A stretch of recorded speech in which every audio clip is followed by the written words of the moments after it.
양극재 적자 회사인 코스모신소재가 2천억 규모의 시비를 발행했다는 소식이 전해졌습니다. 코스모신소재의 전환사채 발행 추진 소식이 전해지면서 계속되는 시장에서 수급이 빠져나가고 있습니다. 전기차 업황 둔화로 실적이 나빠지자 대규모의 자금 수혈에 나선 것으로 현재는 풀이되고 있습니다.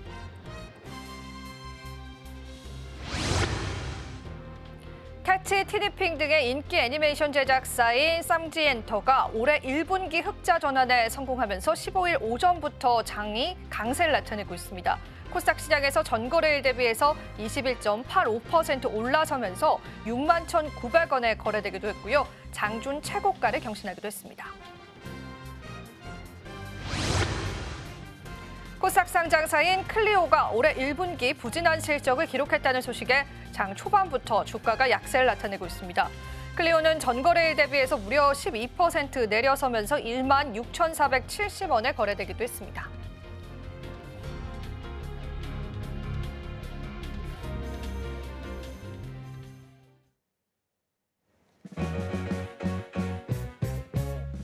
시청자 여러분 안녕하세요. 마켓 쇼쇼쇼 진행을 맡은 이지영입니다.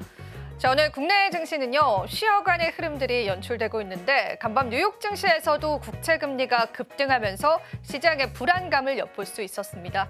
트럼프 대통령이 법인세와 같은 세금 인하 정책을 펼칠 것이다라는 소식이 전해졌기 때문이었죠. 자, 우리 시장은 오늘 오히려 쉬어가는 국면이 더 낫다라는 평가도 나오고 있더라고요. 하지만 업종별로, 종목별로의 등락률은 각각 다르기 때문에요. 그에 맞는 전략들 필요할 것 같습니다. 오늘 첫 번째 코너부터 소개해드릴게요. 오늘의 뉴지스 코너는요, 이지스탁의 이수인 대표님께서 시장을 보는 색다른 시각들 여러분들과 함께 해드릴 예정입니다.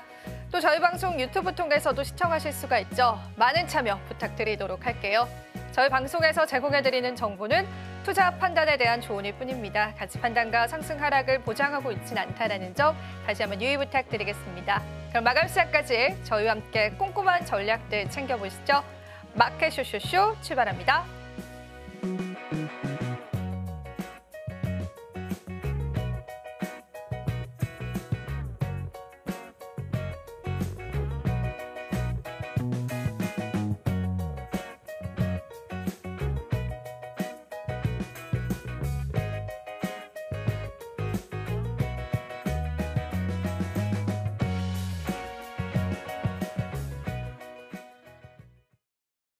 오늘은 이지스탁의 이지은 대표님 모셨습니다. 대표님 어서 오십시오. 안녕하세요. 네, 오늘도 저희가 헤드라인 열어보고요. 시장 이야기 바로 나눠보겠습니다. 오늘 첫 번째 헤드라인 바로 한번 열어주시죠. 자, 오늘의 첫 번째 헤드라인입니다. 자, 한진칼 이야기가 사실 오전장부터 많이들 들으셨을 것 같은데요. 오늘 이 시간에는 조금 더 깊이 있게 좀 나눠보겠습니다. 묻지마 투자주의보가 나와주고 있습니다. 경영권 분쟁에 관한 관심은 지속되고 있는데 경영권 분쟁 사례들을 지난 또 시장에서 많이들 보셨기 때문에 기대감도 좀 있는 것 같고요. 현재까지 진행 상황도 좀 체크해 볼 수 있을까요? 네, 일단 한진카 같은 경우는 처음에 이야기 나왔던 부분이 이제 경영권 분쟁이 일어날 수 있다라는 그런 이야기가 나왔습니다. 일단 호방그룹 측이 계속해서 지분을 매입을 하면서 한진칼과 지분의 차이가 한 1% 조금 넘게밖에 나지 않는다. 그래서 추후에 경영권에 대한 분쟁이 일어날 수 있지 않을까라는 일각의 시각이 있었는데요. 여기서 호방그룹 측은 그냥 우리는 투자 목적이었다라고 이야기를 하고 있고 그에 따라서 이제 또 한진칼에 대한 입장도 나오긴 했습니다. 지금 우호 지분이라고 해서 미국의 델타항공 그리고 산은의 지분을 합치면 40% 넘게 우호 지분까지 하면 형성이 되기 때문에 사실상 이게 경영권 분쟁까지 가기에는 어렵다라는 환경도 있기는 하지만 시장에서는 그래도 격차가 많이 벌어지지 않으니까 혹시라도 경영권 분쟁이 일어날 수 있지 않을까라는 우려 아니면 호재 아닌 호재로 받아들이면서 두 거래일 연속 상승세가 나왔고요. 오늘 같은 경우에는 큰 폭의 하락이 좀 나오면서 어느 정도의 차익 실현이 나오는 부분들 그리고 사는 쪽에서 경영권 분쟁에 있어서 우리는 지분을 호반그룹 쪽에 매각하지 않을 것이다라는 이야기를 하면서 경영권 분쟁까지는 퍼지진 않을 수도 있겠다라는 그런 시장의 좀 시각들이 보였던 것 같습니다. 네. 일단은 경영권 분쟁 이야기가 나왔지만 그렇게까지 퍼지지는 않을 것 같고요. 각 기업에 따른 입장들도 지금 표명이 된 상황입니다. 근데 주가가 굉장히 좀 급등락을 반복을 하고 있어요. 오늘은 또 이제 급락이 나와주기도 했고 우선주는 장중 상한가에 도달하기도 했고 그래서 움직임을 보면은 분쟁이 마치 일어난 것 같은 움직임이에요. 대응을 어떻게 가져가 봐야 될까요, 일단은? 일단 경영권 분쟁 이야기 나올 때 왜 아니라고 해도 시장에서는 예. 분쟁으로 받아들이는 경향이 많았고 또 그럴 수밖에 없는 게 우리가 예측하지 못하는 상황들이 갑작스럽게 아니라고 부정을 했다가도 경영권 분쟁으로 넘어가는 경우들도 있었습니다. 그리고 투자자들의 입장에서는 우리 예전에 고려 아연 사태 그리고 FN 가이드 관련된 사태를 한번 복기를 해보면 그때 여러 가지 말들이 오갔지만 결국에 주가는 엄청난 시세 흐름을 보여줬고요. 경영권 분쟁이라는 키워드가 어떤 방향성으로 갈지에 대한 여부를 깊게 보기보다는 그 이름만 보고도 그냥 무작정 투자에 뛰어드시는 분들도 많이 계신 것 같아요. 그러다가 첫 거래일, 두 거래일 때 어느 정도 시세 차익을 좀 남기고 바로 매도를 좀 진행하시는 분들도 그 전에 사례를 보시면서 빠르게 매도 처리를 하시는 분들도 계실 거고 또 오늘 입장 표명이 여러 가지 좀 나오면서 이게 또 자칫 잘못하다가 한번 이렇게 경영권 분쟁 관련돼서 변동성이 확대될 때는 10%, 20% 빠지는 건 일도 아니거든요. 그러다 보니까 매도세가 오늘 좀 많이 출회가 되는 것 같고 그나마 한진칼 우 같은 경우에 좀 다른 모습을 보이고 있기는 하지만 아무래도 우선주 같은 경우에는 유동성이 좀 풍부하지 않다 보니까 이런 성향이 더 두드러지는 게 아닌가라는 생각이 들고요. 아마 우선주는 개인 투자자분들이 또 그렇게 많이 매수를 하지는 않으셨을 거라서 지금 그냥 거래량이 붙기는 했지만 아무래도 지금 거래 유동성인 측면에서 한번 상한가의 물량에 잠기고 나서는 뭐 매물이 나온다고 하더라도 소화를 해서 빠르게 또 말아 올릴 수 있는 그런 부분들이 있다 보니까 오늘 좀 시세를 더 유지하고 있는 게 아닌가. 그리고 개인들의 손을 더 탄 게 한진칼이라는 우선주보다는 그냥 한진칼이라는 보통주기 때문에 더 이런 낙폭이 확대되는 흐름이 나오는 게 아닌가라고 생각을 하고 있습니다. 이게 정말 좀 이례적인 현상인 것 같아요. 우선주는 지금 현재 시점에서 26% 상승을 나타내는데 한진칼 같은 경우에는 현재 시점에서는 주가가 17% 급락을 합니다. 이러면은 좀 우리가 투자를 할 때도 조금 더 기준을 잡기가 어지러워지는 것 같은데요. 그러면은 만약에 우리가 이 한진칼에 투자를 한다라고 한다면은 지금 낙폭을 키워갈 때 매수 시점을 잡는 게 너무나 위험할까요, 대표님? 네. 저는 이런 경영권 분쟁 관련돼서는 웬만하면은 좀 매수를 안 하시는 게 좋다라고 생각을 하고 있고 고려아연 때랑은 좀 다른 게 정말 대놓고 분쟁을 했습니다. 그러다 보니까 지분에 대해서 서로 더 어떻게든지 가져가려는 그런 움직임이 주가를 결국에 끌어당겨줬던 부분인데 여기서는 지금 부인을 하고 있어요. 호방그룹 쪽에서도 우리는 투자 목적이었다 이야기를 하고 있고 사는 쪽에서도 지분을 호반 쪽에다가 넘길 일은 없다라고 못을 박으면서 이런 부분들은 지금 매수를 하시기에는 이 낙폭이 큰 상황에서 만약에 반등이 나온다 하더라도 저는 굳이 매수를 꼭 하셔야 될까라고 생각을 하고 있고요. 오늘 또 안 좋은 부분은 시장 역시나 해석을 부정적으로 하고 있지 않나라고 생각이 드는 게 전일, 전전을 비해서 오늘 거래량이 역대급으로 터지면서 장대 음봉이 나왔습니다. 거래량이 엄청나게 수반돼서 음봉이 나왔다는 건 하방 압력을 굉장히 크게 받고 있다라고도 볼 수 있어서 지금 시기에는 저는 매수는 적절하지 않다라고 생각을 합니다. 네. 사실 이게 지분 격차가 1.67%로 좁혀진 상황입니다. 호반건설과 이제 조화장 측의 지분 격차가요. 그러다 보니까 당연히 경영권 분쟁에 관한 이야기가 나올 수밖에 없는 상황이었는데 양측 모두 선을 긋고 있다고 하니까 우리가 확대 해석할 필요는 없을 것 같아요. 뭔가 정말 투자하고 싶으신 분들은 실질적인 뉴스를 확인하고 전략을 잡아보는 게 오히려 좀 더 낫지 않을까 싶어서 지금은 약간 위험한 베팅이지 않을까 싶습니다. 그 부분 좀 짚어주셨고요. 콜마 쪽도 경영권 분쟁 이슈가 좀 있더라고요. 그래서 이쪽도 투자 전략으로 세워볼 때는 어떤 심리를 좀 가져갈 수 있을까요?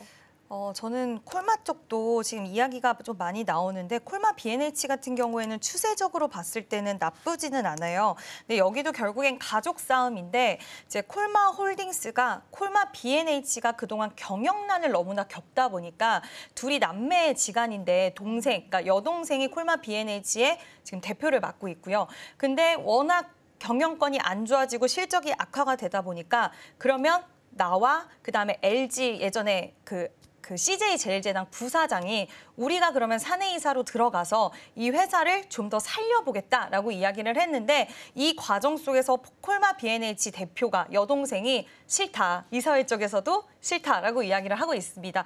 근데 이제 콜마 홀딩스 입장에서는 최대 주주로서 주가도 방어를 해야 되고 이렇게 실적이 계속 안 좋아지는 부분에 있어서 방관하고 볼 수는 없다라는 이야기를 하고 있는 거고요. 그러다 보니 이렇게 싸움이 벌어지고 있다라는 거 그게 나중에는 경영권 분쟁이라든지 이런 쪽으로 번지지 않을까라는 시각들도 있기는 하지만 지분 구조를 한번 살펴보면 지분 차이가 상당히 좀 많이 납니다. 그러다 보니 시장에서는 이게 지분 싸움까지 넘어가기에는 좀 현실화 가능성은 없지 않을까라고 보고 있고 저도 개인적으로는 지금 주가 흐름들을 봤을 때는 나쁘지는 않아요. 나쁘지는 않지만 이런 경영권 분쟁이라든지 아니면 콜마 B&H 같은 경우에 그동안 수익성 악화가 있었기 때문에 이제 앞으로 그 과정 속에서 뭐 콜마 홀딩스가 개입을 하지 않는다 하더라도 재무 건전성을 확보하기 위해서 여동생 측에선 더 노력을 하지 않을까 오히려 좀 발등에 불이 떨어졌을 거라고 생각이 들어서 그런 쪽으로 봤을 때 향후의 모멘텀적인 부분으로 좀 더 공격적으로 사업성을 펼쳐나갈 수 있지 않을까라는 기대는 할 수는 있겠지만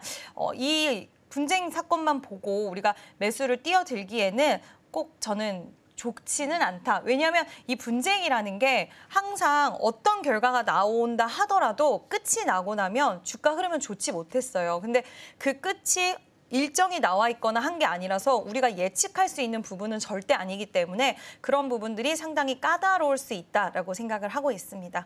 네, 우리가 이제 다른 쪽에서 충분히 투자 전략 세워볼 수 있거든요. 그래서 여러분들이 그냥 뉴스를 소화하는 관점에서 이 관련주들은 바라보시는 게 좋지 않을까 싶습니다. 저희가 계속 또 좋은 전략 잡아드릴게요. 두 번째 헤드라인 열어보겠습니다. 자, 오늘 두 번째 헤드라인 바로 한번 살펴보겠습니다. 환율 쪽 이야기를 해보겠습니다. 미국이랑 또 한국이 환율적인 합의를 했다라는 소식이 좀 전해졌어요. 그래서 협상에서 환율은 배제됐다라는 블룸버그 통신의 이야기도 있었는데 일단 원화 급등세가 일부 진정되는 모습들도 좀 확인이 됐습니다. 일단 이 뉴스를 우리가 시장에서 어떻게 좀 해석을 해봐야 될까요? 조금 헷갈리긴 하더라고요. 사실 이 협상에 대한 부분은 되게 이야기가 좀 많이 왔다 갔다 하는 것 같아요. 그래서 일단은 표면적인 부분들, 환율의 움직임과 변동성은 지속 좀 봐야 될 것 같은데 이야기 나오는 부분들을 좀 살펴보면 지금 미국의 재무부가 환율 문제를 무역 협상의 의제로 우리는 포함하고 있지 않다라는 이야기를 지속적으로 하고 있고 여기서 가장 중요한 건 베센트 재무장관이 이야기하는 부분은 환율 문제를 협의할 권한을 어떠한 관리에게도 위임을 하지 않았다라는 부분이에요. 그러니까 본인이 등판하기 전까지는 환율에 대해서 깊게 개입을 하거나 이 부분에 있어서 어떠한 압력이나 이런 것들이 절대 들어가지 않는다라는 것을 다시 한번 시사를 했고 시장에서는 그럼에도 불구하고 의심의 눈초리를 보내고 있기는 합니다. 원화 절상에 대한 압력을 계속해서 가하고 있을 것이라는 그런 좀 의심의 눈초리가 걷어지지는 않았지만 베센트 장관이라던가 그리고 미국 측에서는 이런 환율 합의에 대한 부분들은 크게 개입해서 진행이 되고 있지는 않다라고 이야기를 하고 있어서 이 부분에 있어서는 꼭 그 말을 믿을 수 있다라고 생각하고 있지는 않긴 하지만 그래도 무조건 우리가 원화 절상으로 갈 것이다 이렇게 생각하기보다는 좀 추이를 지켜봐야 되지 않을까라고 생각을 하고 있습니다. 네, 좋습니다. 일단 원화 절상에 관해서는 좀 우려감을 덜어내도 좋다라고 보시면 되겠고 지금 현재 구간에서 환율은 1,395원으로 비교적 안정적인 모습들이 좀 보여지고 있습니다. 일단은 환율 관련해서도 저희가 계속 봐야 되잖아요. 한국의 통화에 관해서 한국 원화 통화 가치에 관해서는 예전부터 얘기가 좀 많이 나왔던 부분인데요. 한국의 지금 현재 통화 가치에서 조금 더 그 통화 가치가 낮아질 만한 요인들이 있는지를 좀 짚어보고 싶은데요. 어떻게 보실까요? 사실 가장 낮아질 수 있는 것은 지금 미국에서 우리는 압력을 넣고 있진 않다라고 이야기하고 있고 베센트 장관도 우리는 강달러 기조를 유지하고 싶다라고 이야기는 하고는 있지만 그들이 원하는 것은 결국에는 자연스럽게 무역 적자를 축소하기 위해서 약달러 그리고 원화 절상 이런 흐름들을 원하기 때문에 이게 우회적으로라든 관세를 통해서든 이런 부분들을 좀 유도할 수는 있을 거라고 생각을 하고 있습니다. 그래서 이런 환경들이 만들어졌을 때는 결국에는 우리가 좀 우려할 수 있는 부분들이 뭐 수출주에 대한 우려라던가 이런 부분들 피해 기업들이 발생할 수 있는 것들이 생겨날 수밖에 없고 이런 것들을 통해서 이제 물론 이게 지금 뭐 원달러 환율 관련해서는 정말 많은 이야기들이 좀 오고 가고 있는 상황인데 여기저기 일단 플라자 합의 때 우리가 일본과 미국으로 돌아갔을 때 그때는 좀 강한 개입이 들어가서 결국에는 엔화가 절상을 했고 그때 당시에 굉장히 피해적인 부분들이 있었는데 미국 쪽에서 이야기하는 건 제2의 플라자 합의는 없다라고 이야기를 했습니다. 그래서 그게 가장 큰 요인으로 작용이 될 수는 있겠지만 그 부분 또한 우리가 좀 봐야 될 것 같고요. 지금 한은에서도 고민이 좀 깊어질 것 같기는 해요. 금리에 대해서 앞으로 어떤 방향성을 가지고 갈지에 대한 왜냐하면 금리 결정에 대해서 또 환율에 대한 변동성을 키울 수 있기 때문에 이러한 부분들이 시장에서는 지금 미국의 국채 금리도 계속해서 상승을 하고 있고 이런 환경들 자체가 참 여러 가지 예전에 그냥 경제를 봤을 때 단면적으로 봤을 때로 가는 게 아니라 너무나 다양한 변수들이 존재를 하다 보니까 이 부분에 있어서는 지금 딱 이렇게 될 것이다라고 딱 평가를 내리기에는 좀 애매한 국면이 아닐까라고 보고 있습니다. 네, 아직은 상황을 좀 더 지켜봐야 될 것 같은데 오늘 저희가 이런 뉴스를 나눴던 이야기는 이제 미국 같은 경우에는 환율 조작국이다라고 해서 그 프레임 안에서 다른 나라들의 환율에 굉장히 좀 민감하게 반응을 해왔거든요. 그래서 실질적으로 통상협의에서 환율에 관한 이야기가 나왔을 거다 이런 소식이 좀 나왔습니다. 그래서 이제 환율이 급등하다가 또 급락하다가 이런 좀 변동성을 밤사이에 좀 보여왔었습니다. 그래서 좀 이야기를 나눴던 건데 일단 지금 현재 시장이 받아들이는 환율 자체는 1,400원 선 아래입니다. 그러면 환율에 영향을 받게 되는 그런 기업들에 관해서도 전략을 좀 잡아보면 좋을 것 같아요. 그간 이제 고환율로 수혜를 봤었던 뭐 수출주들 같은 경우는 좀 악재가 꼈다라고 봐야 되는 걸까요, 대표님? 일단 수출을 하는 기업들은 지금 관세 이슈 그리고 환율에 대한 이슈, 이중고에 대한 우려가 좀 생기고 있기는 한 것 같아요. 근데 저는 지난번에도 말씀을 드렸지만 물론 관세에 대한 이슈와 환율에 대한 이슈가 있는 것은 사실이긴 하지만 이게 개인적으로는 이제 크게 변동을 확 생기지 않는 이상은 저는 정말 괄목할 만한 해외 수출에서 성과를 내고 있는 기업들, 그러니까 물량과 선호도가 엄청나게 폭발적으로 올라가는 쪽의 기업들은 어느 정도 약간의 그런 좀 우려할 수 있는 부분은 있겠지만 분명히 기업들의 입장에서도 홍보비라던가 이런 뭐 판관비 이쪽에서의 비용을 좀 줄여 나가면서 어떻게 수익성에 대한 좀 보존을 하기 위한 노력을 좀 할 거라고 보이고 있고요. 여전히 관세와 환율은 지금 딱 결정된 사항이 아니라 가고 있는 길목이라서 너무 한쪽으로 쏠려서 이제 수출 기업은 끝일 수 있다. 물론 우려는 할 수 있어요. 지금 일본 같은 경우에도 자동차 관세나 이런 부분들 계속해서 막고 있는 게 결국에는 환율과 관세에 대한 이중고, 토요타가 굉장히 큰 피해를 볼 수 있기 때문인데 우리나라도 비슷한 경로로 볼 수도 있겠지만 몸집과 파이가 큰 쪽은 오히려 우려는 할 수 있는데 우리가 뭐 화장품, 뭐 라면 이런 쪽의 수출들은 관세라든지 환율에 대한 이슈가 있을 수는 있다 하더라도 또 원자재에 대한 또 좋게 생각한다면 오히려 역으로 수입을 해왔던 쪽은 더 괜찮을 수 있는 거고 이런 좀 키 맞추기 안에서 환율이 빠진다 한다 하더라도 수출 기업 쪽에서 자동차라든지 이런 쪽은 저도 살짝 우려는 하지만 오히려 화장품, 뭐 라면 이런 쪽 소비재 쪽은 저는 그렇게까지 우려해서 지금 확 피해야지라고 생각할 시기까지는 아니라고 생각을 하고 있습니다. 사실 이런 우려감까지 확장을 시켜봤는데 그렇게까지 우려할 부분은 아니고 예전에 그 트럼프 대통령이 그러니까 본인의 나라들을 상대로 무역 흑자를 내는 그런 국가들이 환율을 일부러 조금 더 요동치게 해서 무역 흑자를 늘렸다 이런 의혹을 제기하기도 했어요. 근데 미국 입장에서는 그렇다고 강달러 기조가 사라지는 게 그렇게 또 좋은 것만 아니어서 좀 여러 가지로 해석이 좀 시장에 있는 것 같아요. 그래서 저도 이 뉴스를 보고 시장이 어떻게 반응할까 좀 궁금했는데 좀 방향성을 확실히 잡았다라고 보기는 조금 어려운 것 같고 대표님 말씀해 주신 것처럼 화장품과 같은 소비재 쪽 같은 경우에도 미국향 매출보다는 또 동남아 쪽 매출도 굉장히 많잖아요. 그래서 우리가 좀 지나친 우려는 굳이 할 필요는 없지 않을까 그런 이야기 좀 나눠보겠습니다. 그러면 일단은 환율에 관해서는 당분간은 좀 그래도 크게 걱정하지 않고 우리가 시장을 좀 살펴보면 괜찮겠죠, 대표님?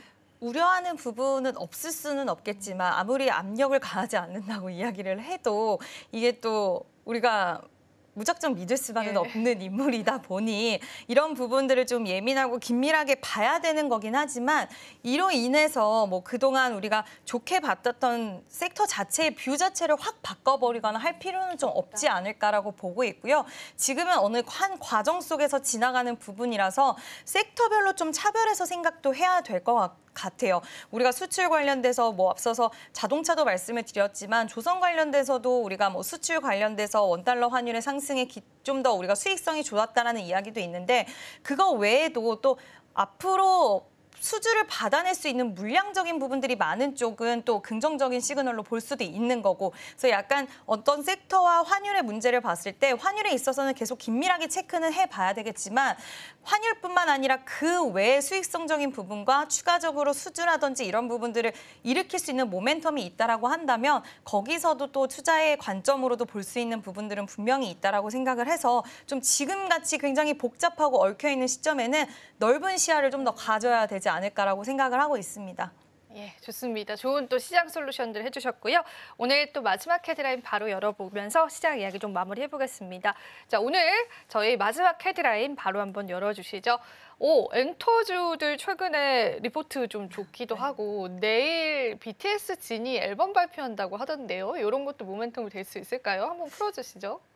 저는 제가 뭐 BTS를 엄청 팬입니까? 팬은 아니지만 노래는 좋더라고요. 근데 멤버 한 명 한 명을 제가 디테일하게 알지는 못하지만 해외에 있는 팬들은 BTS에 대해서 굉장히 열광하는 것들은 사라지지 않는 것 같습니다. 거기에 JYP가 이번에 실적 발표를 하고 나서 시장에서는 벌써 2분기 때가 기대된다라는 이야기가 나오고 있어요. 그 얘기가 나오고 있다는 것은 이 엔터주 업황 자체를 굉장히 긍정적으로 보고 있는 것이고 처음에 한알령해제에 대해서 우리나라 국적을 가진 그룹이 중국에서 공연한다라는 이야기가 나와서 한알령해제에 대한 기대감이 확 더 커졌다가 공연이 또 취소가 된다, 미뤄진다 이야기 나오면서 결국에는 한알령해제도 우리가 너무 앞서서 기대했던 거 아니야? 라고 생각을 했고 그때 또 엔터주들이 살짝 쉬어가기도 하더라고요. 그렇지만 다시 한번 이렇게 도약을 하는 부분은 중국에 대한 한알령 수혜뿐만 아니라 지금 글로벌 시장에서 뭐 BTS, 블랙핑크 제가 얼마 전에 유튜브를 봤는데 블랙핑크의 그 열풍이 엄청나더라고요. 진짜 생각 외로 해외 시장에서 더욱더 이런 부분들을 봤을 때 그리고 또 우리나라 지금 엔터사들이 준비하고 있는 하반기 때 새롭게 나오는 각 엔터사만의 보이그룹들을 좀 살펴보면 확실히 해외 그룹의 멤버들을 굉장히 많이 갖고 있거나 아니면 그 해외 그룹만 타겟을 해서 뭐 일본 그룹, 태국 그룹, 라틴 그룹 뭐 이런 식으로 해서 굉장히 글로벌한 흐름들을 잘 가지고 가고 있기 때문에 시장에서는 이런 부분들을 상당히 앞으로의 모멘텀으로도 좀 기대를 하고 있는 것 같고요.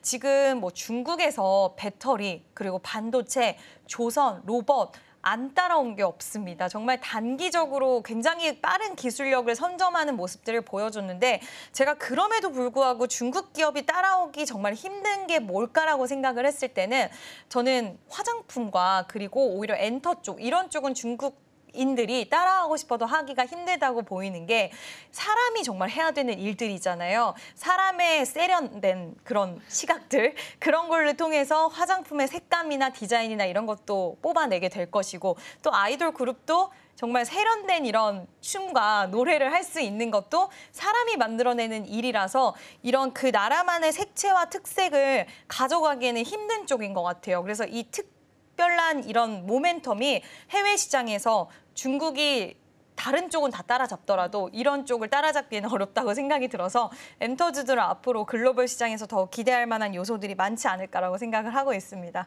네. 엔터주에 관한 우리가 기술력이다라고 표현하진 않지만 엔터주에 관한 그 가치 자체를 중국이 좀 따라잡기에는 당연히 무리가 있다는 생각에 동의는 하실 겁니다. 그만큼 국내 엔터사들의 실적도 기대가 되고 국내 아티스트들의 인기도 정말 전 세계적으로 엄청납니다. 그런 부분들이 또 주가와의 연동성이 있을지 봐야 될 것 같고요. 일단은 JYP 쪽에 관해서 실적 발표 나오고 더 좋은 실적이 전망이 되고 있는데 이 실적 기대감이 고조되는 그 근거가 어떤 건지 한번 짚어볼 수 있을까요? 네, 일단 하반기에 보이그룹이 나온다라는 점, 그리고 트와이스의 월드 투어가 또 진행이 된대요. 그리고 스트레이키즈의 월드 투어에 대한 이제 수익성이 이제 기반이 돼서 실적이 찍히는 구간에 돌입을 하게 되니 이번에 스트레이키즈가 우리 월드 투어 합니다라고 했을 때 미국과 그리고 유럽 쪽에서 공연 횟수를 늘렸어요. 너무나 빠르게 매진이 되다 보니. 근데 지금 예전에 비해서 인플레이션을 통해서 티켓 가격이 엄청나게 상승을 했고 콘서트를 한번 진행을 하게 되면 그 이후에 굿즈라든지 이런 쪽의 매출이 또 폭발적으로 같이 성장을 하는 구조를 갖고 있어서 저연차 그룹에 대해서 뭐 새로운 보이 그룹이라든지 저연차 그룹에 대한 기대감도 있겠지만 그동안 잘했던 그룹들이 또 투어를 통해서 가져올 수 있는 수익성 이런 부분들도 시장에서는 좀 2분기부터 다시 한번 기대를 하고 있는 게 아닌가라고 생각을 하고 있습니다. 좋습니다. 이제 컴백과 또 콘서트에 관한 실질적인 실적 기대감들 좀 들어오고 있는 시점이고요.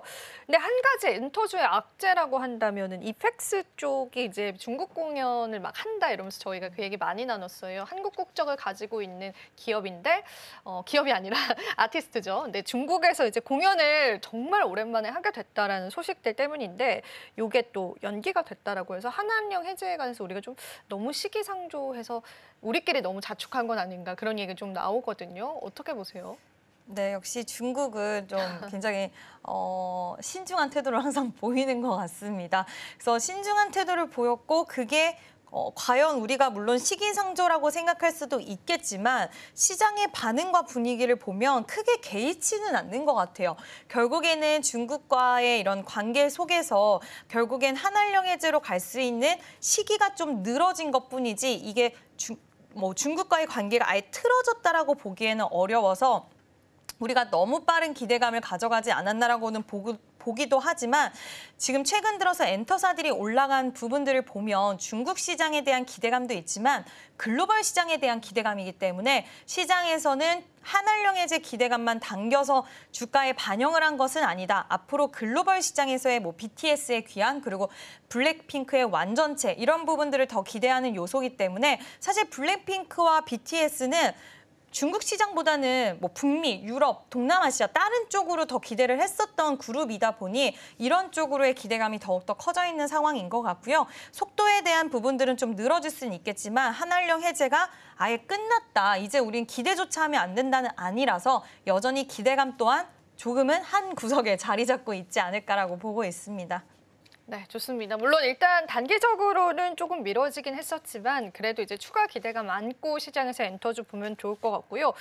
지금 대표님 말씀해 주시는 사이에 엔터주도 주가를 봤는데 지난 그 저점 대비해서는 다들 좀 올라가기는 했습니다. 우상향을 모습을 보여주고 있는데 우리가 공략을 한다면 어떤 기업을 지금 시점에서는 공략하는 게 가장 좀 현명한 선택이 될 수 있을까요, 대표님? 저는 사실 하이브를 항상 가장 탑픽으로 봤었거든요. 근데 이제 블랙핑크에 대한 모멘텀을 생각을 한다라고 했을 때는 YG 엔터테인먼트가 될 수도 있을 거고 또 BTS 생각하면 하이브기도 하고 또 중국의 한한령 해제를 여전히 기대한다고 한다면 SM일 것이고 여기서 JYP는 가장 많이 낙폭이 컸기 때문에 상방의 흐름이 열려 있고 키 맞추기를 한다라고 했을 때는 가장 좀 상방으로 자리 잡을 수 있는 건 JYP가 유력하다라고 보는데 이거는 저는 개인적으로는 하이브를 가장 선호하기는 했었지만 지금 시기에서 투자하기에는 JYP가 낙폭이 컸던 만큼 상방에 대해서 좀 더 열려 있다라는 거 룸이 그 부분을 봤을 때는 투자 관점에서는 지금 시기에는 JYP가 날 수도 있을 것 같은데요. 이건 투자하시는 분들이 이제 엔터주를 관심 있게 보신다라고 한다면 여러 가지 좀 우리가 봐야 되는 부분이 YG 엔터가 이번에 블랙핑크와 재계약을 하는데 이번 실적 발표 때 다트에 들어가서 봤더니 재계약 비용이 410억 정도가 들어갔더라고요. 멤버별로 한 100억 정도가 책정이 됐다라는 것 같은데 그렇게 됐을 때 그 이상의 가치를 분명히 보고 그렇게 책정이 된 것이고 월드 투어가 활발하게 시작이 됐을 때 가져올 수 있는 가치라든지 이런 부분들도 생각을 하면 YG가 될 수 있는 것이고 방금 앞서서 말씀드렸던 각사마다의 모멘텀이 너무나 색채가 다르기 때문에 그 부분 생각을 하셔서 장기적으로 보신다고 한다면 그 부분에 대한 부분들을 선택을 하셔야 될 것 같고요. 단기적으로 엔터주들의 탄력을 좀 편승하고 싶다라고 한다면 지금 시기에는 JYP가 가장 적합하지 않을까라고 생각을 하고 있습니다. 단기적인 뷰로 봤을 땐 JYP 쪽 그래도 좀 선호하는 기업으로 꼽아주셨습니다. 여러분들 좀 잘 복귀해 보셔서요. 투자 전략으로 잘 소화해 보시면 좋겠습니다. 자, 그러면 이제 대표님께 오늘 시장에 관한 한 줄평 이야기 좀 들어보겠습니다. 일단 오늘은 쉬어가는 시장이긴 한데 저희가 한마디로 또 어떻게 표현을 해볼 수 있을지 그 안에서 또 시장의 해답들 찾아보도록 하겠습니다.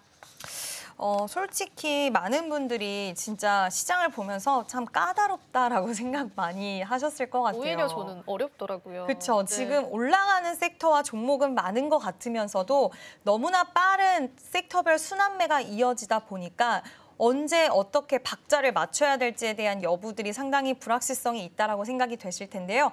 이런 순환매 장세에서는 추격 매수보다는 우리가 시장의 명확한 모멘텀을 갖고 있는 종목이라고 한다면 오히려 가파른 상승 탄력 후에 눌림의 구간, 쉬어가는 구간이 있었을 때 그때 분할 매수 관점으로 매수를 좀 해두시면 그 이후에 분명히 탄력적인 모습이 다시 한번 나와줄 것이다. 대신 추세가 무너지지 않고 유지되는 범위 내에서의 섹터별로 좀 추려 놓으신 다음에 그렇게 매매를 하시고 또 일정에 대한 부분도 체크를 잘 하셔야 될 것 같고요. 어저께까지만 해도 신재생과 로봇주들이 당분간 승기를 잡을 것 같이 보였는데 오늘은 또 네, 오늘 하루 만에 낙폭을 또 확대하는 모습을 보면서 굉장히 좀 어려우셨을 것 같은데요. 만약에 예를 들어서 우리가 로봇과 신재생을 본다고 한다면 모멘텀은 확실히 좀 알았어요. 정부 정책에 관련된 모멘텀 그리고 로봇 시장이 커질 것이다. 신재생 에너지 시장, 원전 시장 커질 것이다. 근데 오늘처럼 낙폭 확 많이 키울 때는 오늘 말고 하루 정도 더 지켜보시고 약간의 하락 이후에 다진다, 옆으로 횡보를 하거나 아니면 살짝의 반등이 나온다라고 했을 때 그때가 오히려 매수 시그널이 될 수 있지 않을까라고 보고 있어서 이런 섹터별로의 계속해서 변화되는 흐름, 요즘 참 필요합니다. 그런 변화되는 흐름 잘 체크하셔서 쉬어가는 구간, 눌림 구간에서 매수하시면 좋을 것 같습니다. 네, 좋습니다. 대표님과 오늘 시장 한 줄평 이야기까지도 들어봤습니다. 오늘 다양한 내용들 다뤄주셨습니다. 도움 말씀 고맙습니다.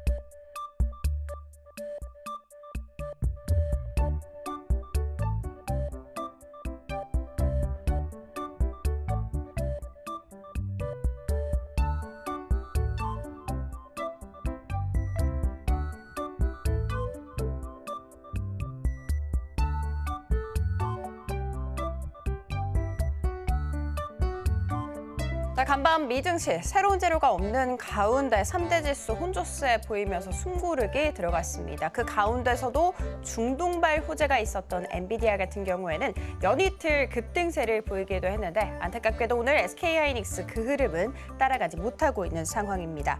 4월 PPI 대기 중에 있습니다. 관망세 좀 짙어지면서 상단 저항을 좀 강하게 받고 있다라는 분석 나오고요. 그리고 한편 수급 측에 있어서는 외국인 7거래일 연속해서 코스피 시장에서 매수 우위를 보여주고 있는 부분 긍정적이라고 보시면 됩니다. 자, 그리고 오늘 지수 흐름 같은 경우에는 양지수 나란히 하락 출발을 해서 현재 나란히 장중 저점 부근을 지나가고 있습니다. 자, 숨고르기 장세인데요. 이 가운데서 두드러진 상승세 혹은 하락세를 보이고 있는 특징주 3가지 뽑아보도록 하겠습니다. 자, 먼저 준비된 쪽은 클리오입니다. 오늘 한화투자증권에서 목표 주가 하향 조정을 했습니다. 자, 이 종목 같은 경우에는 사실 실적이 좀 좋지 않았죠. 자세하게 살펴보자면 매출액은 823억 원 기록하면서 전년 동기 대비해서 11%가량 줄어들었고요. 영업이익 같은 경우에도 11억 원 기록하면서 68% 전년 동기 대비해서 감소세를 보였습니다. 중요한 것은 컨센인데 컨센서스가 71억 원이었거든요. 영업이익 측에 있어서 정말 큰 폭으로 하회를 하면서 어닝 쇼크를 기록을 한 것입니다. 순이익 같은 경우에는 26억 원으로 전년 동기 대비해서 73% 급감했다는 부분 체크해드리도록 하겠습니다. 자, 그러면 왜 이런 실적이 나왔을까 한번 짚어보도록 할게요. 먼저 매출 기여도가 가장 높은 H&B, 그러니까 헬스앤뷰티, 예를 들어서 CJ 올리브영 등이 있겠죠.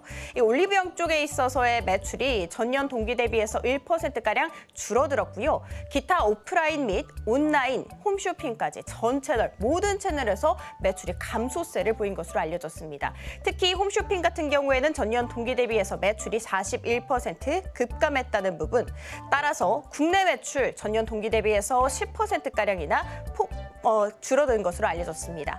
자, 한국뿐만이 아니었습니다. 해외에서도 좋지 않았어요. 그 가운데서 미국 같은 경우에는 33% 줄어들었고 중국과 동남아 같은 경우에도 각각 25%, 5% 매출 감소세를 보인 것으로 알려졌습니다. 자, 그러면 왜 이렇게 좋지 않은 성적표가 나왔을까? 신생 브랜드 유입이 지속적으로 연출이 되면서 경쟁이 정말 치열해지고 있기 때문으로 분석되고 있습니다.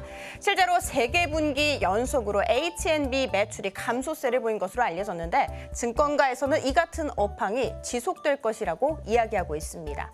자, 그렇지만 동시에 1분기를 저점으로 해서 회복세는 또 나올 것이라고 하네요. 숫자로 살펴보자면 2분기 매출 직전 분기 대비해서 12% 늘어날 것이고요. 영업이익 같은 경우에도 직전 분기 대비해서는 그래도 525% 폭증할 것이라는 이야기였습니다. 2분기 회복세 들어드는 이유는요. 다이소 신제품 나오고 동남아에서도 신제품 출시 예정, 일본 같은 경우에도 전략 제품 출시 대기 중이기 때문입니다. 자, 그럼에도 불구하고 오늘 클리오 두 자릿수 약세 그리고 있습니다. 다음 살펴보도록 하겠습니다. 롯데관광개발입니다. 대신증권에서 업종 내 최선호주로 이 롯데관광개발을 꼽으면서 목표 주가 14만 원을 유지를 하는 모습이었습니다. 일단 숫자가 좋았죠. 매출 같은 경우에는 1,200억 원 넘어서면서 전년 동기 대비해서 15%가량 늘어났고요. 이 수치는요, 1분기 기준으로 했을 때는 역대 최대였고 전체 분기 기준으로 봤을 때도 두 번째로 높은 매출액을 기록을 한 것으로 알려졌습니다. 영업이익 같은 경우에도 130억 원 기록을 하면서 전년 동기 대비해서 48%가량 증가를 했습니다. 세 개 부문 사업 영역에서 모두 매출이 고른 성장세를 보이면서 실적 잘 견인을 했어요. 그 가운데서도 카지노 쪽에 있어서는 굉장히 두드러지는 성장세 나왔습니다. 순 매출 같은 경우에는 전년 동기 대비해서 20% 늘어났습니다. 계절적 비수기이거든요, 1분기가. 그럼에도 불구하고 역대 최대 실적을 써내렸다라는 부분에서 이목이 끌리고 있습니다. 자, 드로백, 그러니까 이 현금을 칩으로 바꾼 금액이죠. 이 금액 역시도 역대 최고치, 방문객 수 모두 다 역대 최고치를 기록한 것으로 알려졌습니다. 다음 장 살펴보도록 할게요. 호텔 부문입니다. 그랜드 하얏트 제주 매출 317억 원 기록을 하면서 전년 동기 대비해서 22% 늘어났고요. 여행업 같은 경우에도 전년 동기 대비해서 22% 늘어났습니다. 이 차별화된 전략이었던 고품격 여행 상품 판매가 늘어났기 때문으로 풀이되고 있습니다. 자, 1분기에도 좋았는데 4월 기준으로도 실적이 상향세를 보이고 있다고 합니다. 그래서 2분기 성장세 예상된다라는 이야기 나오고 있고, 호텔 측에 있어서는 황금 연휴가 있었잖아요. 그 특수 효과를 그대로 눌러가면서 단기 순손익 흑자 전환하는 데 성공을 할 것이라는 이야기 나오고 있습니다. 자, 그래서 오늘 주가 흐름 살펴봤더니 11,000원대 터치하면서 52주 신고가 경신했다는 부분 알려드리도록 하겠습니다. 자, 다음 살펴보도록 하겠습니다. JYP 엔터이고요.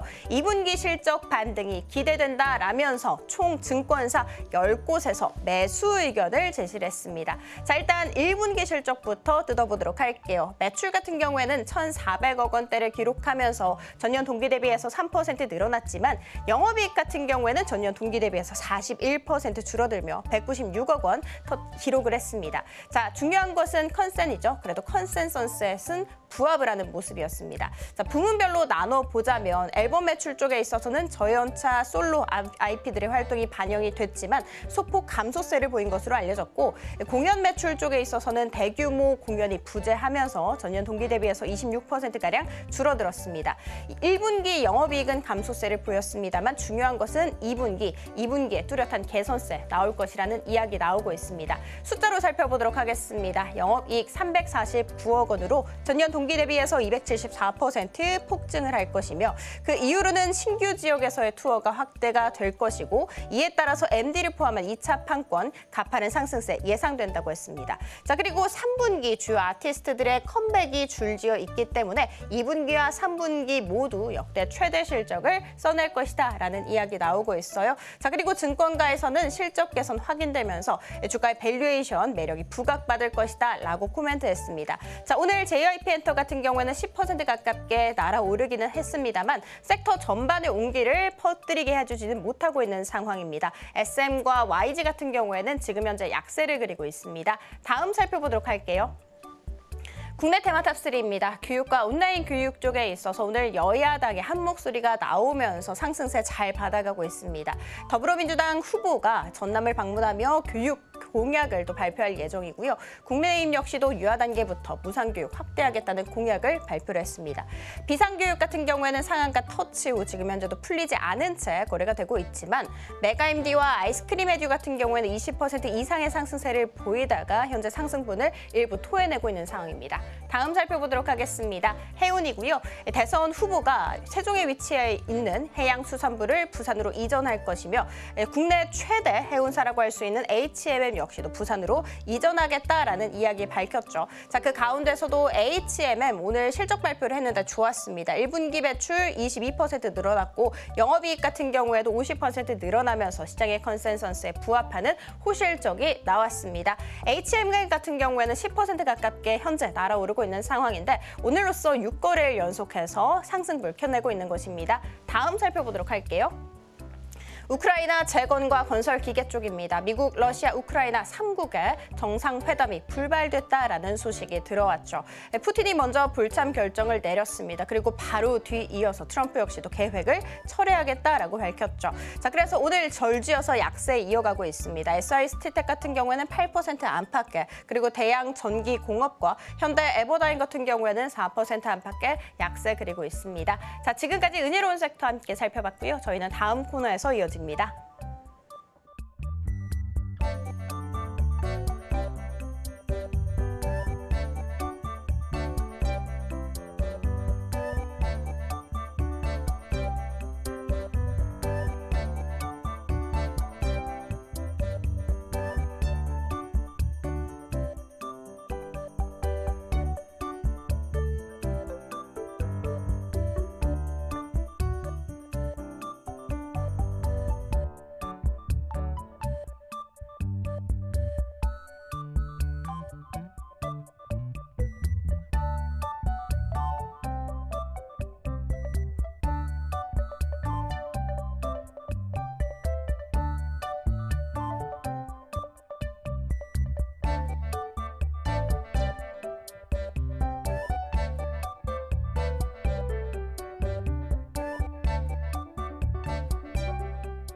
마켓 쇼쇼쇼 이지영의 넥스트 마켓으로 인사드리고 있습니다. 자, 우리 시장 마감 향해 가고 있는 시장입니다. 다소 쉬어가는 분위기가 연출되고 있는데요. 오늘의 숨 고르기 이후에 또 시장에 관한 전략들 잡아보셔야겠죠. 오늘도 일정과 함께 투자 인사이트들 준비했습니다. 바로 한번 살펴보도록 하겠습니다. 자, 이제 우리가 오늘 시장이 지나면 금요일 시장만 앞두고 있는 시점입니다. 금요일에 또 어떤 시나리오 펼쳐질지 살펴보실 텐데요. 미국의 옵션 만기일이 있고요. 또 코스피 상장에 관한 이슈가 있습니다. DN솔루션즈라고 하는 기업은 공작 기계 업체인데요. 얼마 전에 코스피 상장이 결정이 되면서 시장에서 과연 또 대거 IPO가 될 수 있을지가 주목받고 있는데 이 기업은 미국 쪽에 관한 매출처가 굉장히 깊은 그러한 기업입니다. 그러다 보니까 미국의 수혜를 받아갈 수 있을 것이라는 기대감과 자신감들이 있었다라는 거 살펴드리도록 할게요. 앞서 언급해드렸는데 BTS진의 미니 앨범 역시도 출시가 되는 날이다 보니까 오늘 상승하는 엔터주들의 모멘텀들이 이로 인해서 이어질지의 여부들도 살펴보시면 좋겠고요. 실적 발표 내일 마지막입니다. 삼성생명 실적 발표를 끝으로 실적 시즌이 종료가 됩니다. 그래서 이제 삼성생명의 마지막 실적 발표 주목을 해보시고 토요일이 되면은 토요일 새벽에 파워르장의 연설 같은 경우에는 또 월요일 오일 시장에 어느 정도의 변동성 줄 수 있기 때문에 같이 한번 살펴드렸습니다. 자, 오늘 넥스트마켓 주제는요. 오랜만에 기관 수급을 가지고 왔습니다. 기관이 최근에 반도체주들을 많이 사고 있는데요. 기관의 수급으로 본 반도체 투자 전략을 잡아볼 건데요. 어떤 체크 포인트 가져갈지부터 함께 이야기 나눠보겠습니다. 자, 일단은 기관과 외국인 자금 흐름을 정밀 분석을 하고요. 투자 전략과 최적의 종목 리스크 여러분들과 함께 해보겠습니다. 기관 투자자들은 우리가 조용한 큰손이다라고 이야기를 하기도 하죠. 왜 기관 투자자들이 이 종목을 선택했는지도 풀어드리면서요. 투자의 인사이트를 오늘도 함께하도록 하겠습니다. 일단 기관 자금부터 한번 저희가 자세히 살펴보도록 하죠. 최근 들어서 기관들은 순매수세를 보여주면서 외국인이 이탈했을 때도 국내 증시를 끌어올리는 힘을 보여주기도 했는데요. 기관의 순매수 탑3 종목을 보니까 하이닉스, 삼성전자 그리고 한미반도체도 포함이 되어 있었습니다. 한미반도체는 오늘 들려온 소식에 따르면 하이닉스 쪽과의 갈등이 조금 더 깊어졌다라는 소식 전해지더라고요. 그럼에도 불구하고 기관의 러브콜을 받고 있는 기업이다라고 보시면 되겠습니다. 기관이 반도체 종목을 선택하는 이유는 3가지 정도로 좁혀볼 수 있겠습니다. 일단 AI빨에 관한 수요 모멘텀이 있죠.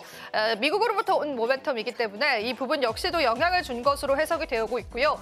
현재 하이닉스와 삼성전자가 많이 올랐다라고 하더라도 PBR적인 측면으로 삼성전자는 0.9배 그리고 SK하이닉스는 1.2배에 불과합니다. 그래서 글로벌 반도체 기업 대비해서도 저평가 매력들 부각받고 있다라고 보시면 되겠습니다. 자, 그런데 기관 쪽에서 덜어내는 그러한 섹터도 있었습니다. 어떤 섹터인지 보니까요. 제약바이오주였습니다. 오늘 시장에서는 좀 엇갈린 흐름들이 이어지고 있는데 셀트리온 같은 경우에는 최근 들어서는 1,062억 원의 순매도세를 보여왔고요. 바이오로직스와 SK바이오팜 역시도 매도 물량을 계속 이어오고 있습니다. 일단 트럼프 행정부의 약가 인하 정책에 관한 피해를 피해갈 수는 없다라고 보는 시장의 시선들이 있기 때문에 기관 투자자들은 바이오는 덜어내고 또 반도체 기업들은 담아낸다라는 표현들 함께 해드리겠습니다. 자, 그렇다면은 이 와중에 반도체 관련 섹터에 집중을 해보자면요. 외국인 쪽에서도 반도체를 매수하고 있다는 게 확인이 됐는데요. 일단 앞서 언급해드렸었던 내용들 하나하나 정리를 해드리도록 하겠습니다. 기관의 순매수와 순매도 종목군들 6가지 리스트를 드렸는데 하나하나 살펴보겠습니다. 3가지 종목 포함이 되어 있고 셀트리온과 또 삼성바이오직스, SK바이오팜은 덜어내는 모습 한 번 더 체크를 해드릴 테니까요. 기관 수급의 시선에서 여러분들 살펴보시면 좋겠습니다. 앞서 말씀드린 것처럼 외국인 같은 경우에도 반도체를 좀 담고 있는 모습이었는데요. 역시나 중복되는 종목이 있었습니다. SK하이닉스와 삼성전자 그리고 APR과 LIG 넥스원 담아내는 게 확인이 됐는데 최근 들어서 외국인이 삼성전자 쪽에 관한 매수 비중을 좀 많이 싣고 있습니다. 물론 하이닉스가 독보적인 1위를 차지하고 있고 오늘 시장 같은 경우에는 추가적인 수급의 동향들 체크해 보셔야겠지만 하이닉스가 최근 들어서는 4,605억 원을 담아내는 게 확인이 됐고요. 삼성전자는 1,340억 원입니다. 제가 방송 들어오기 전까지 확인을 해봤을 때는 오늘 시작에서도 외국인 순매수에는 삼성전자 여전히 포함이 되어 있습니다. 나머지는 실적주로서 소화를 해보시면 되겠고요. 정리를 해드리자면 기관과 외국인이 동반 순매수를 하고 있는 종목은 하이닉스와 삼성전자가 맞다라는 게 지금 결론으로 내드릴 수 있겠습니다. 이 부분의 뷰로 봤었을 때 우리가 반도체 관련주들 긍정적으로 바라볼 수 있겠습니다. 자, 그렇다면은 반도체 투톱에 관한 이야기는 시장에서 많이들 들어보셨을 텐데요. 과연 중소형주 쪽으로는 어떤 움직임을 보여줄 수 있을지를 마지막으로 한번 살펴보겠습니다. 제가 또 오늘 HTS를 통해서요. 최근 들어서 외국인과 기관이 동반 순매수하고 있는 반도체 중소형 주들을 찾아봤는데요. 하이닉스 제외하고는 이렇게 5가지 종목이 탑 랭킹에 이름을 올렸습니다. 하나하나 다들 들어보셨을 만한 종목이었고요. 최근 들어서 주가 흐름도 나쁘지는 않았습니다. 일단 하이닉스 같은 경우에는 앞서서 설명을 해드렸었고 파크 시스템스가 테크윙, 동진 세미캠 같은 경우에도 외국인과 기관의 동반 순매수세가 보여주는 반도체 중소형주였습니다. 그러니까 이제 우리가 큰 그림으로 하이닉스와 삼성전자를 바라봤다면 조금 더 작은 뷰로 시장에 관한 변동성을 야기할 수 있는 중소형 주들을 바라볼 만한 이유도 있을 것 같습니다. 파크 시스템즈는 얼마 전에 굉장히 좋은 호실적을 기록했던 그런 기업이기도 하죠. 주가는 이미 상승했지만 그래도 외국인과 기관은 계속 담아내고 있다는 게 현재 시점에서는 확인이 됐고요. 테크인 같은 경우에도 마찬가지였습니다. 동진 세미캠 같은 경우에도 그 기술력들이 최근에 인정받고 있는 분위기인데요. 계속되는 외국인과 기관의 수급들 확인해 볼 수 있었습니다. 자, 여기서 눈에 띄는 건 한화비전이었습니다. 기관 같은 경우에는 한화비전 역시나 담아냈지만 한미 반도체를 조금 더 담아내는 게 확인이 됐고요. 외국인은 초반에는 하나 비전 쪽에 비중을 더 많이 싣고 있었습니다. 하지만 외국인과 기관 모두 다 하나 비전 쪽에 관한 동반 순매수세가 보였다라는 거 확인이 되고 있는 시점이라서 만약 여러분들이 관심이 있으시다면 수급 쪽으로도 한번 살펴보시면 좋겠습니다. 이수페타시스 역시도 중소형주 쪽에서는 계속되는 외국인과 기관의 수급까지도 확인해 볼 수 있는 종목이었습니다. 자, 오늘 같은 경우에는 기관의 뷰에서 반도체 관련 종목에 관한 투자 전략들 잡아봤는데요. 실제로 SK하이닉스와 삼성전자를 담아내고 있기도 하지만 보시는 바와 같이 이런 중소형주들도 계속 담아내고 있다는 거 확인이 되고 있습니다. 같이 한번 체크해 보시면서요. 오늘 넥스트마켓에서는 기관의 수급에 집중해보는 시간이었습니다. 자, 저희 방송에서 제공해드리는 정보는 투자 판단에 대한 조언일 뿐입니다. 가치 판단과 상승 하락 보장하고 있지 않다라는 점 유의 부탁드리겠습니다. 저는 잠시 뒤 2부에서 다시 찾아뵐게요. 시청해주신 여러분 고맙습니다.